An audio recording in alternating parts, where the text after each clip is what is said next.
Salut les amis, on se retrouve pour le débrief du match entre l'Allemagne et le Danemark. Donc le résultat est que les Allemands sont qualifiés pour les quarts de finale de cet Euro. Les Danois malheureusement sont éliminés dès les huitièmes de finale dans un match absolument très très dynamique où il y a eu beaucoup d'intensité.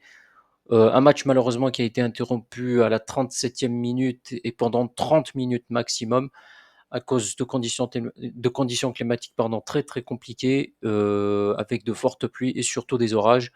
Donc, est-ce que ça pouvait impacter le dynamisme des joueurs? Forcément, ça n'a pas été le cas puisque, à la première minute, on a vu des Allemands qui se projetaient très, très rapidement vers l'avant et surtout des Danois qui essayaient de se procurer quelques situations, mais malheureusement, hem, ils ont concédé l'ouverture du score, mais heureusement pour eux que cette ouverture du score a été annulée suite à une faute de Joshua Kimmich. Je pense que c'est Schlotterbeck qui ouvre le score. Malheureusement, il a été refusé. Ensuite, après l'interruption, donc le match a pu reprendre.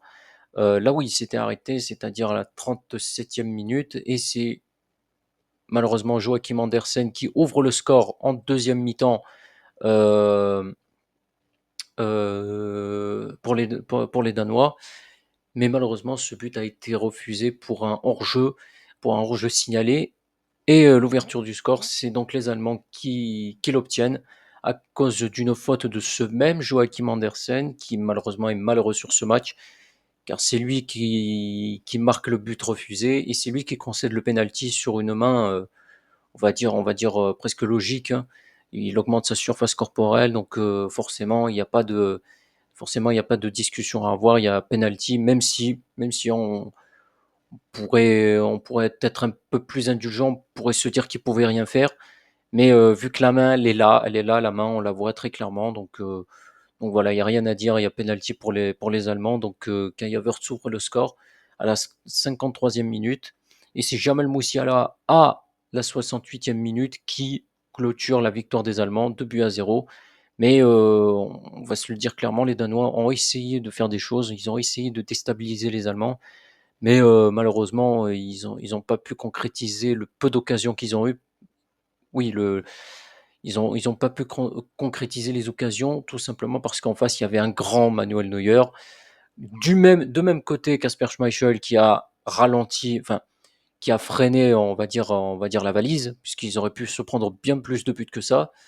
Donc, on peut dire clairement que les Allemands ont mérité leur victoire, qui se sont présentés en 4-2-3-1 contre le 3-4-2-1 de Kasper Newman. Donc, ce que l'on peut voir aussi, c'est que ce match des Allemands euh, est un résultat des matchs de poule, très clairement. Et on voit très bien que l'équipe de Julian Nagelsmann pardon, est très très armée pour essayer d'aller au bout de leur euro. Donc, on voit très bien que c'est une équipe à prendre très très au sérieux. Même si il y a des choses à exploiter, il y a des points faibles à exploiter du côté de cette équipe, même, mais on peut se dire qu'avec les joueurs qu'ils ont, avec le potentiel offensif qu'ils ont, que ce soit les Jamal Musiala, les Kyle Gundogan, les Roy Sané, ou même, voire même Kai Havertz, avec une charnière du milieu de terrain composée de Kroos et d'Andrich, surtout avec Manuel Neuer en gardien, plus Antonio Rudiger, champion d'Europe avec le Real Madrid.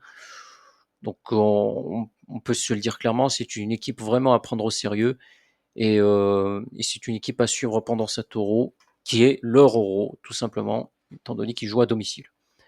Alors, en ce qui concerne les statistiques du match, on voit très bien qu'ils sont largement en la faveur des Allemands, avec 15 tirs contre 11 du côté allemand, 54% de possession concernant les Allemands, 89 passes réussies, ce qui montre clairement le, le, le réalisme de cette équipe.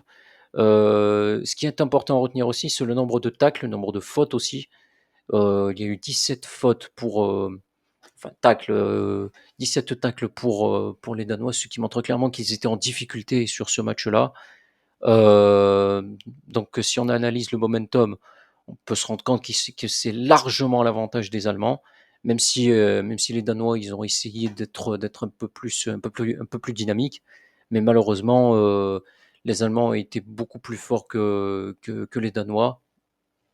Tout simplement aussi parce qu'ils ont pu concrétiser le peu d'occasions enfin, ils ont pu concrétiser les nombreuses situations qu'ils ont eues et surtout ils ont réussi à se procurer des occasions très, très nettes où même pu, hem, ils auraient même pu essayer d'aggraver le score, mais en face, il y avait un grand Kasper Schmeichel et Emmanuel Neuer concède encore une clean sheet dans cet Euro.